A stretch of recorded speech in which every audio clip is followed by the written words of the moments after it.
Hello, Cindy. Welcome to the comments for Essay 4. So, excellent job with the format here. Now, the title, this would make a good subtitle. Notice how, as a reader, I don't know what work or argument you're actually going to be making here.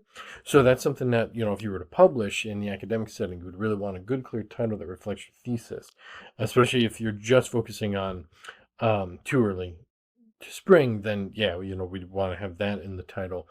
One for hits, but also to tell researchers and, readers which work you're talking about.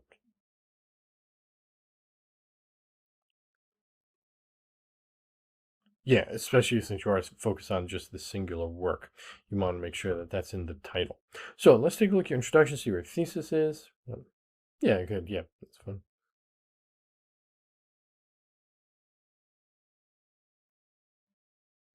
Yeah, I like that.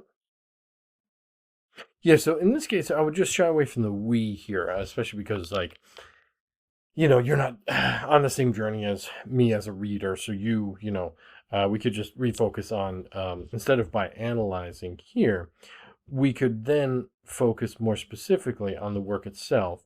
So, for example, here in, the short story, Too Early to Spring,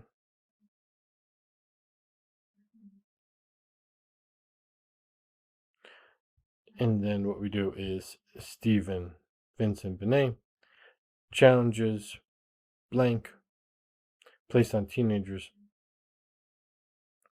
as he sets his short story in the real world where expectation remains high and understanding is shockingly low. I like that, right? Now, in this case, there's actually no comma here because it's part of this clause. But see, I like that. But again, it's just here's where you could actually refocus on the author to be much more direct, specific with the thesis. Yeah, actually, same thing here, no comma here.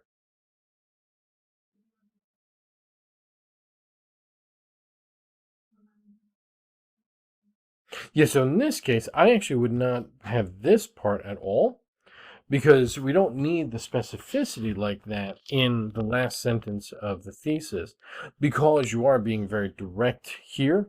I would just focus on, the general ideas and then like talk about the conversations, dialogue, and so forth, in the supporting paragraphs. Another issue too is there's no such thing as internal dialogue. It would be internal monologue. Because obviously, unless they're telepathic or something, we can't have internal dialogue. So just make sure that you also use the proper terms correctly, because that's something you also want to be aware of here. Yeah, exactly. So here, right, you want to explain a little bit of how so. What is this paragraph going to focus on? It's going to focus on character, thoughts and things. And then here, what you would want to do is refocus this. So rather than saying a quote, something like the narrator, like when the narrator states, right? And then you could continue along, right?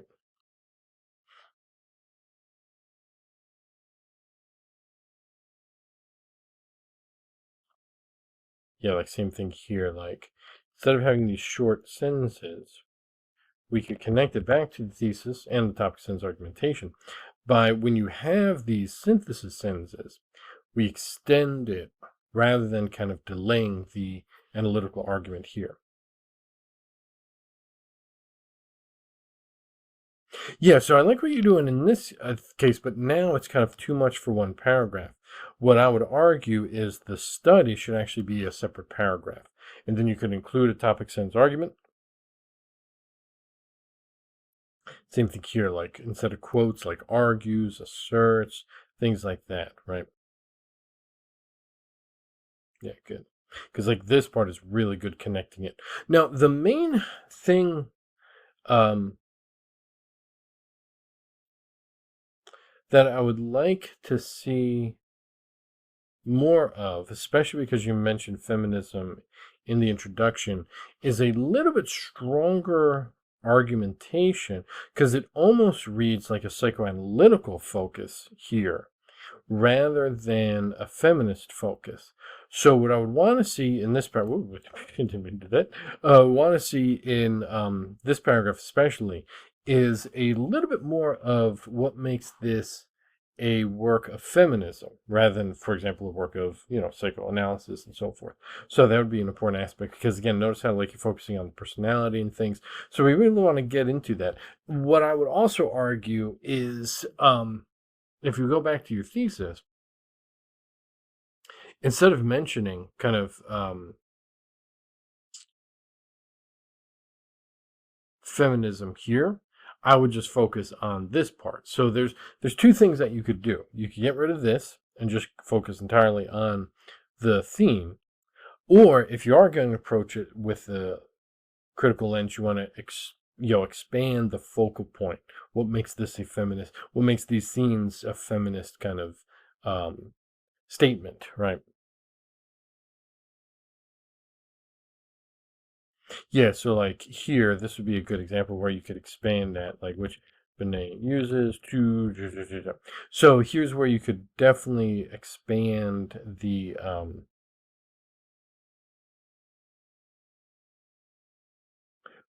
analysis in that topic sense. Now, in this case too, we also want to have, instead of the article be the main verb with the author. So all you would need to is just adjust, like in the relationship parental goal, Kakihara and Fumiko highlight, right? And so here's where we get a important aspect. In this case too, for example, would just be a comma, and then the period would also be after the citation rather than before. So again, I like what you're doing connecting the sources. You're finding good sources. I like this idea. Now, one thing though I would like to see is you're kind of bypassing a synthesis of the quote itself. Since it is a long quote, you want to really focus on the importance of this quote. So here, rather than kind of skipping too much away from the quote, really spend more time connecting the direct phrases to the argument yourself, especially like the restricting personal choice. That should really take, center. Now, same thing with the previous paragraph. There's way too many detail for the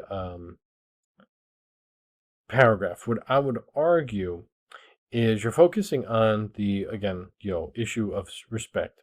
So what I would then do is the trust issue would be, I think, a separate idea, connected, obviously, but I think it should be in a separate paragraph rather than the same one. And so you could kind of stay grounded on issues of respect and issues of trust, two separate topics, right? Subtopics. Yeah, again, this is a good synthesis right here. I like that. Yeah, so same thing here. It's just like instead of having these excess kind of passive phrases here, so you would like want to do like following this idea of, and then you would switch it, you know. So Perez Gramahe in shares their theory on parental styles, and so because I like that connection here, but you just want to switch it a little bit up to have a more active uh, sentence structure. Yeah, good. Yeah, good. Yeah, good. See, that's good.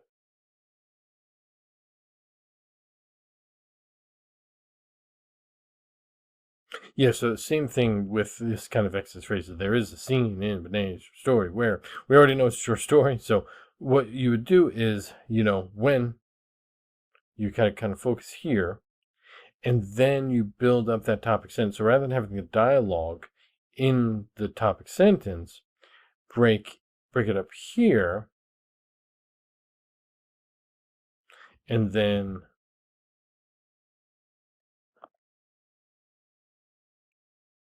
so this is where you could a little bit focus on, again, expanding the argumentation, but also avoiding that passive phrase, avoiding superfluous kind of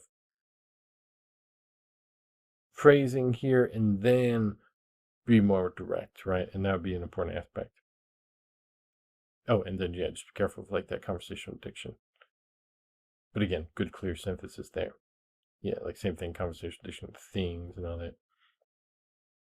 Yeah, so same thing. Notice how you're kind of repeating how you introduce the sources. So the author should actually take the major role rather than the title. And even if you have something like in, but like something where you don't repeat the kind of same structure. I would like to see a little bit more of a synthesis in this one. This is, again, because you have that also, it has a little bit more of a subtopic um, split. So the synthesis here is kind of crucial, going back to the narrator specifically. I'm not focused on the narrator here. Yeah, so exactly, like this sounds too general, you know. So like, so what? What's Benet doing? So there's a couple of things that you'd want to rework here, and just minor things, like here again, the period would be within the quote since there is no citation.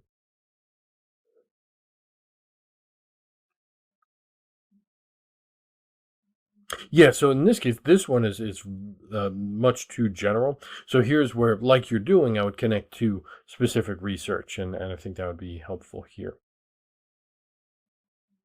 Yeah, exactly. That's good. Oops, didn't underline that. Yeah, good. Cool, cool. Yeah, so okay, couple things remember. So it's the reverse, where the first line is left aligned, and then all the lines after the first are that hanging indent. And then just remember it's always in alphabetical order. So just be careful with that part. Yeah. And then when you're doing a regular PDF, you just actually put the access date as whoa, whoa. Hello. How did that happen? Okay, there we go. And so you just put the access date as well. So let's recap. So I think what I'm seeing more is instead of feminism, it seems like it's reading more like a psychoanalytical kind of approach. So again, that would be something where you would want to kind of adjust that introduction or adjust the rest of the essay to fit with more of a feminist approach rather than a psychoanalytical one, because you're really focusing more on, again, personality and internal thoughts and feelings and things like that, which, except when you mentioned the one kind of masculine element here, it's mostly focusing on, psychoanalysis and psychology. So that would be an important adjustment, I think, for the focus, especially because it's set up in the intro that it's going to be more of a feminist analysis rather than psychoanalytical one. So there's a little bit of a discrepancy with that. Other than that, it's just the same kind of essay structure things, like, just strengthening the topic sentences, strengthening the synthesis, connecting quotes, more specifically to your argumentation. But again, overall, good, clear arguments, excellent understanding of the text, good incorporation of sources, excellent research. So again, there's a lot of potential here, especially if you ever were to kind of publish this or something similar. There's a lot of good foundations here. Obviously, if you have any questions, you email. If not, just enjoy the summer, and then I'll catch you next semester.